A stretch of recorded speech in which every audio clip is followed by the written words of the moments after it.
Hello team, welcome to another ATP Geopolitics video with myself, Jonathan MS Pitts. Ukraine War News Update, first part there for the 8th of October 2024. Just to let you guys know, I'll be doing a live this afternoon at UK time with German aid to Ukraine, just getting an update on what's going on with regard to Germany and also a general chit-chat and a walk through his new website that documents and expands on many of the aid packages and explains, what's going on with them, what each bit of equipment is, etc., etc. So we'll be doing all of that later. Please check that out. Right, okay, we're going to start otherwise with where we normally start. Ukrainian general staff figures for the Russian losses for the day before. All the usual caveats apply, of course. And my goodness, we have some pretty challenging numbers for the Russians again, not least in personnel lost. So 1,340 is a significant number of personnel to lose. That is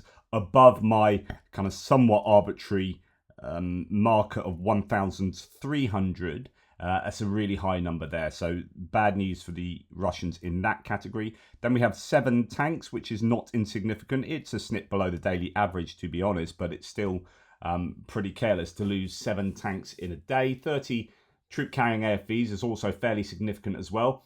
Not quite double the daily average, but getting there. 47 artillery systems is almost 3 times the daily average, and that is incredibly, that's just a big set of losses there. We have 1 anti-aircraft warfare system. 83 vehicles and fuel tanks is huge, and I think probably signifies that the Russians are using all sorts of vehicles to do their attacks as much as anything. Of course, losing many civilian vehicles like SUVs, loafs, etc., as well, and 9 pieces of special equipment. So fairly challenging day for the Russians across the categories, and pretty much par for the course for what we've seen over the last couple of weeks. I think it's been a really challenging couple of weeks. The UK intelligence has come out with Russian losses as well, talking about how they're broadly in line with the Ukrainian general staff figures, to be honest, saying that they've had a bad last month and the averages are really challenging for the Russians at the moment. When we look at Andrew Perpetua's loss list, we can see that overall it's about 3-to-1 loss ratio, Russian to Ukrainian losses. And when we look at combat asset losses, it's probably about almost 3-to-1 as well there. Okay, let's go to the Ukrainian losses, and we can see that Themis, that is a unmanned ground vehicle at the top there. We've got 1 piece of artillery. 1 Leopard 1A5 has been destroyed. Interesting. So the older Leopard tank. A Bradley has been damaged, and then a number of APCs and MRAPs mainly damaged, a couple destroyed, but nothing too significant on that loss list particularly. I mean, Leopard 105, obviously, it's a tank provided by the West, but it's not an Abrams, it's not a Challenger 2, it's not a Leopard 2, so there is that, and the Bradley damage is going to hurt a little bit. Pantsir S1 has been damaged. That's one of the better air defense systems that the Russians operate. I mean, it's difficult to compare them all because they do different things, don't they? Short, medium, and long range, and shooting different types of missiles, and some will be better than others in certain contexts, but not in others. So, anyway, Pantsir S1, one of their more modern pieces of kit, damaged there. That's good news for the Ukrainians. We have a Grad P destroyed and a BM-21 Grad multiple launch rocket system damaged. They're losing quite a few multiple launch rocket systems at the moment. 3 tanks all destroyed.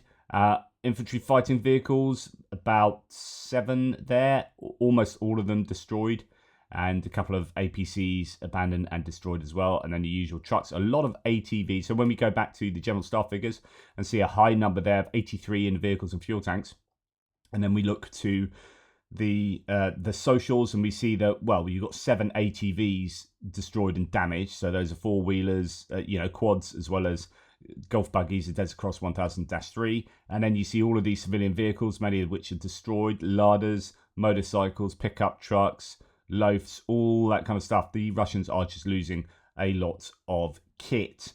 Okay, so we'll move on. This is Timothy Milovanov.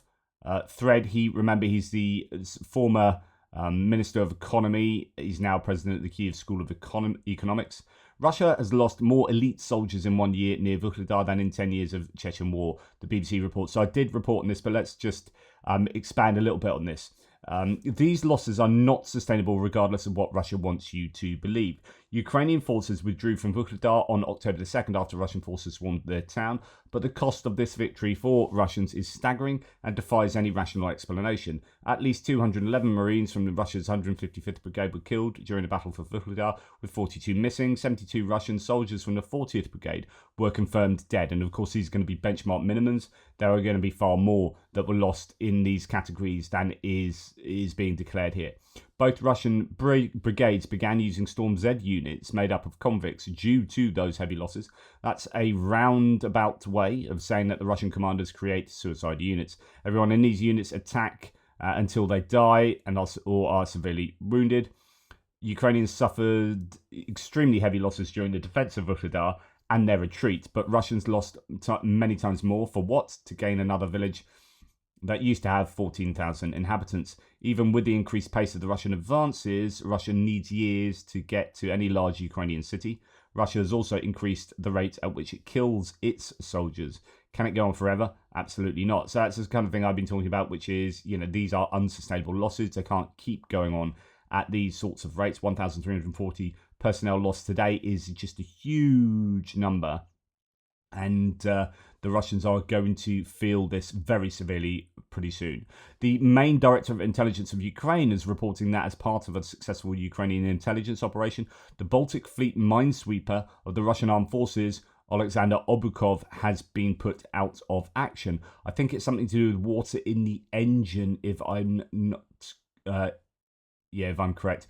The GUR successfully disabled another Russian warship. The Baltic Fleet minesweeper, Alexander Ubukov, based in the city of Baltiysk, was damaged during a special operation after water entered the engine. It's now in for an expensive and complex repairs.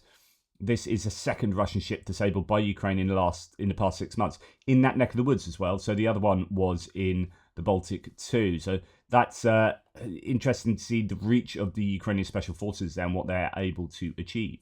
A Russian attack on Odessa damages a civilian vessel. So this is on top of that vessel that we saw previously. I'm going to go to the previous one first. So if you remember, yesterday I reported that, and we saw video imagery, but it wasn't very clear, of a cargo ship at the quayside in Odessa that was hit with an Iskander missile. And the Russians claimed that it was a ship that was unloading military cargo. It's full of ammunition and cargo. Several things are worth noting. If it was full of ammunition and military cargo, then it's interesting that there were didn't appear to be these secondary explosions and cook-offs that you'd normally expect when you do hit targets like that. So that's worthy of note. And then there's this coming from Kendo Nagasaki.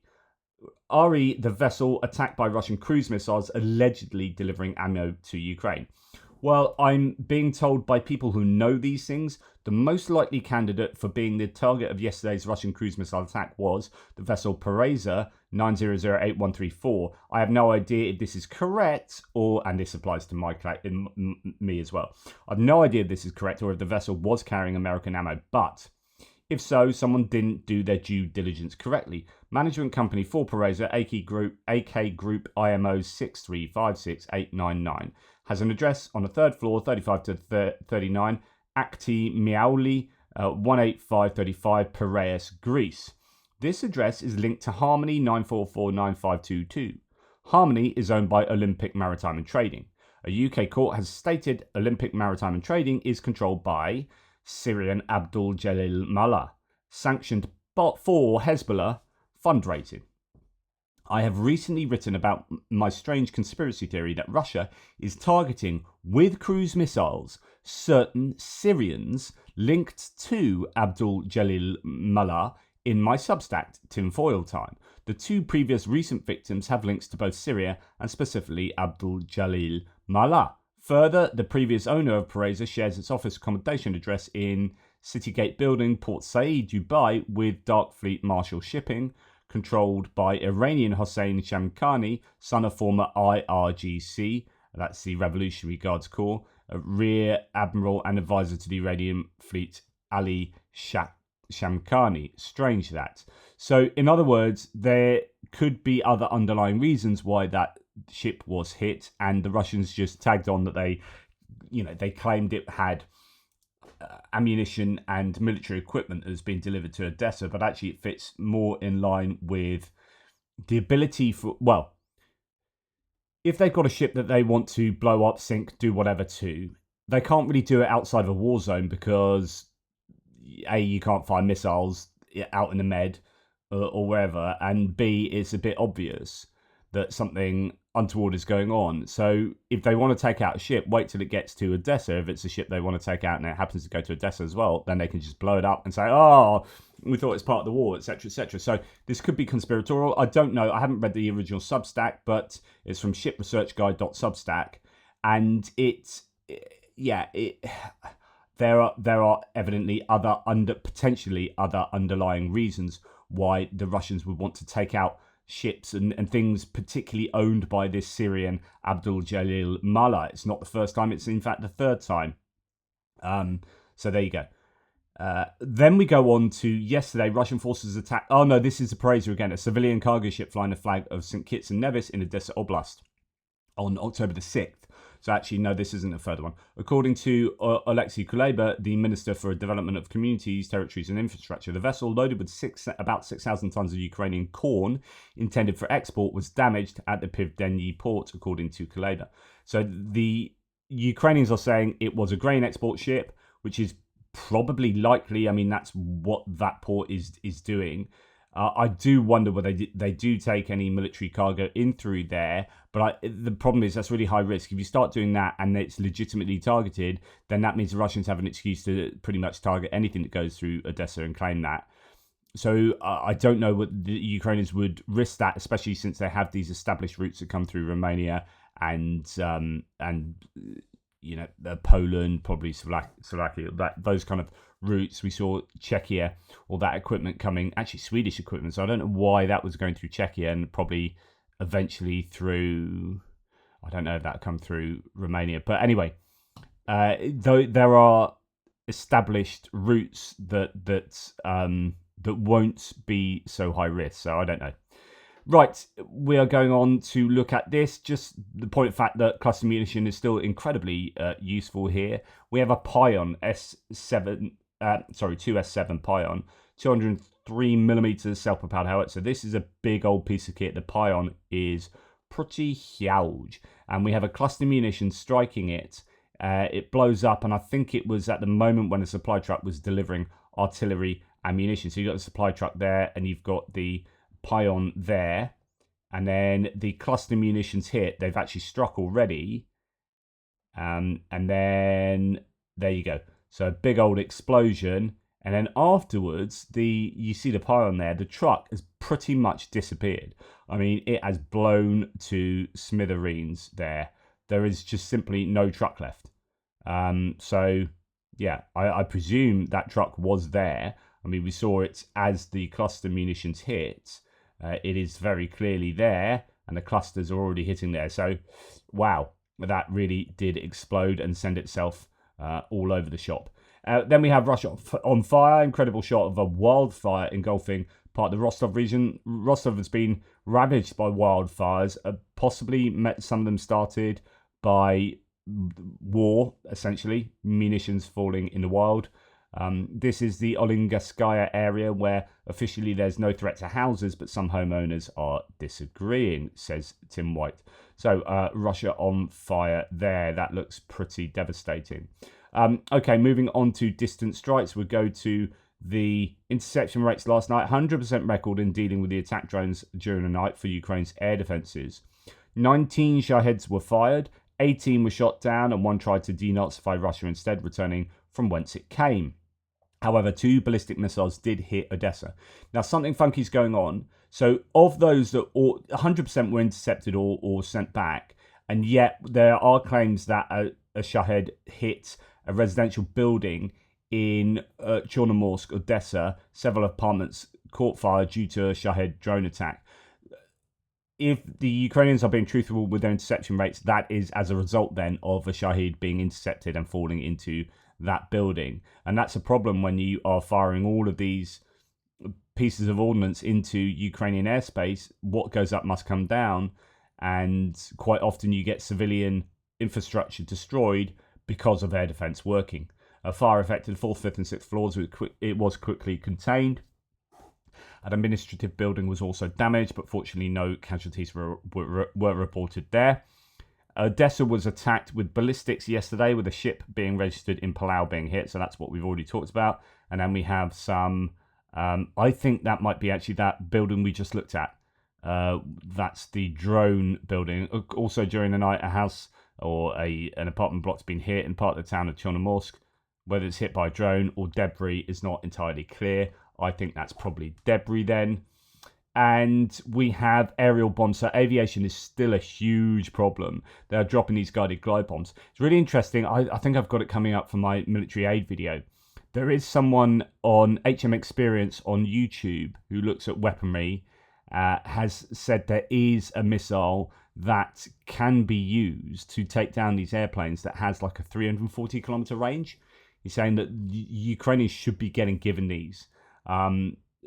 Yeah, we'll look at that a little bit later.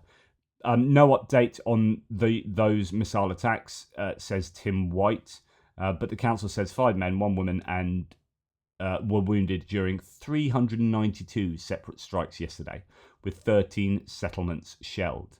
9 airstrikes hit Zaporizhia, Orikhiv, Malotokmachka, and Novodarivka. Wow, just they're absolutely relentless in their aviation strikes.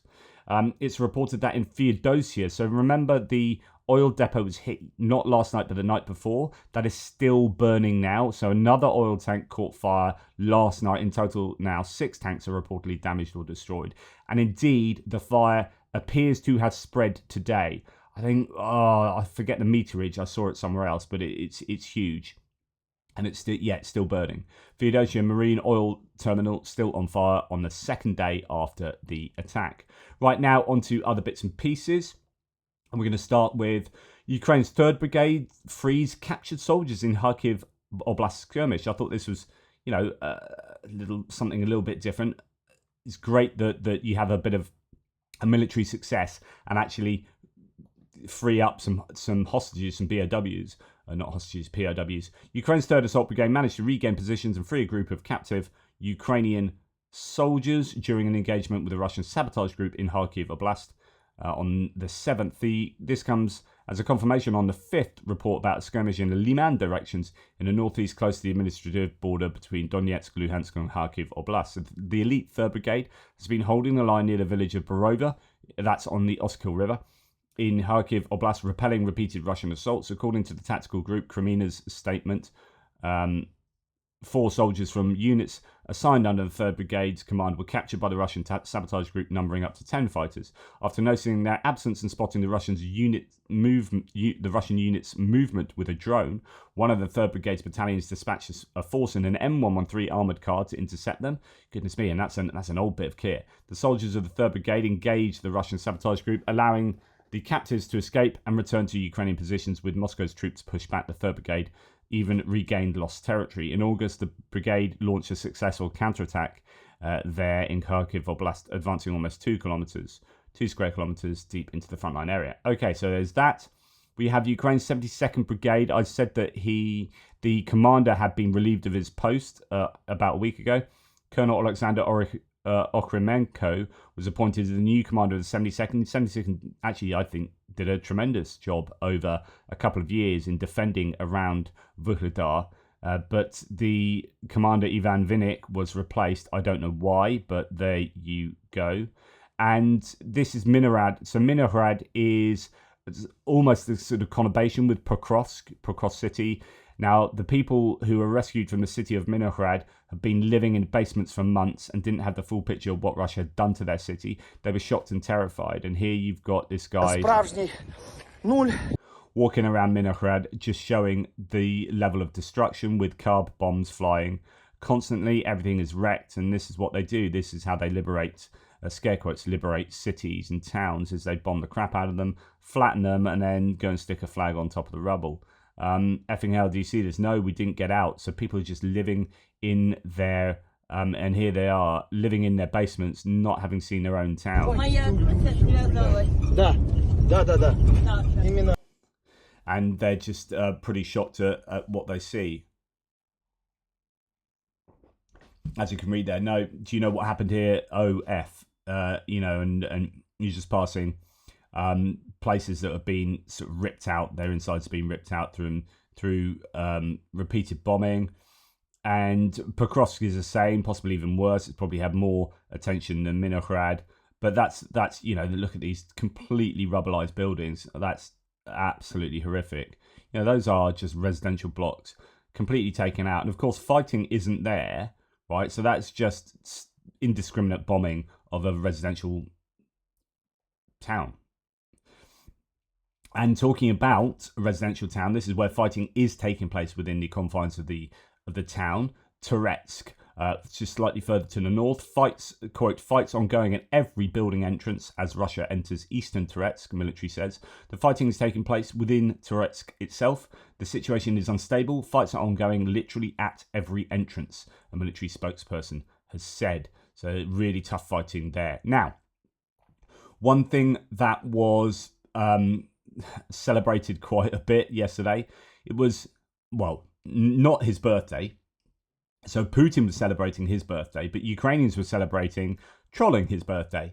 Ukrainian hackers wish Putin a happy birthday by launching a massive attack on Russia's state-owned television and radio broadcasting company, according to Bloomberg. Since the morning, the main propaganda TV channels have stopped broadcasting online. Rossiya 1, Rossiya 24, Rossiya Kultura, RTR Planeta, and more than 20 others, as they have been hacked. Next, the report state holding company VGTRK has been subjected to an unprecedented hacker attack. Online broadcasting and internal services are not working. Quote, even the internet and telephony are down. I heard that they wiped everything from the servers, including backups. They've been working in a state of emergency since 6 a.m. The problem, as I understand it, is very serious, the Gazeta source said. VGTRK includes, among others, Russia 1 and Russia 24, as we've heard, as well as radio stations Vesti FM, Mayak, Radio Rossiya, etc. So losing everything, all your backups and everything, that's bad. But this is actually what it looked like. So breaking into regular network TV programming today in Russia-occupied Crimea, Putin with a special birthday message. So this is in Crimea, where he is speaking on TV, but I believe it's been overdubbed. And it says, today I'm marking my last birthday as your leader. I know you will see how the situation is changing. Ukraine's armed forces continue to deliver precise strikes, destroying Russian troops. And this process will only intensify. My government can no longer ensure security and stability. Therefore, I'm appealing to you. I urge you, don't resist change. The Ukrainian army is reclaiming its land. You can aid this process by providing crucial intel to the ZSU, so Ukrainian army, helping to swiftly end combat and liberate your areas from occupation. Together, we can witness a new reality where peace and justice prevail. So, dear residents of Crimea, that's brilliant, brilliant stuff. Great trolling there from the Ukrainian hackers. And Max24 and many people were reporting this last night. I don't know the truth of it, but there were reports that he was ill recently, which did I report? I'm not sure I did in the end. He was, so Evil Gherkin, that's Strelkov or Gherkin, who was previously in command of the 2014 DPR Little Green Men incursion. He was then locked up, I don't know, was it a year ago now, for being too critical of how the Russians were doing it, not out of being against the war, being very much for the war, but that the Russians weren't doing it well enough. He then got locked up. He then became ill recently, and one was thinking, a bit of Navalny here, a bit of poisoning, and now the rumours are last night that he's died. I haven't heard anything since. Telegram channels, Russian Telegram channels were all over this. Information was then picked up by Ukrainian channels. Don't know how reliable that information is, so take it with a pinch of salt. But it could well be that that Strelkov, Evil Gherkin, has died. And then No Reports says, so for the first time in 6 months, Ukraine is exporting more electricity than it's importing, thanks to reduced domestic consumption and the completion of repairs at a nuclear power plant. So they're getting their own production up a little bit from where it was. They're reducing their demand inside Ukraine and able to export it. They've also just done a deal with Slovakia to import electricity when the needs rise, no doubt in the winter months when it all gets a little bit hairy and the Russians will be hammering their electricity, the Ukrainian electricity infrastructure, no doubt. So, but good news certainly at the moment there for the Ukrainians. Anyway, that's enough from me. Hopefully that was of interest. Take care, guys, and I'll speak to you soon.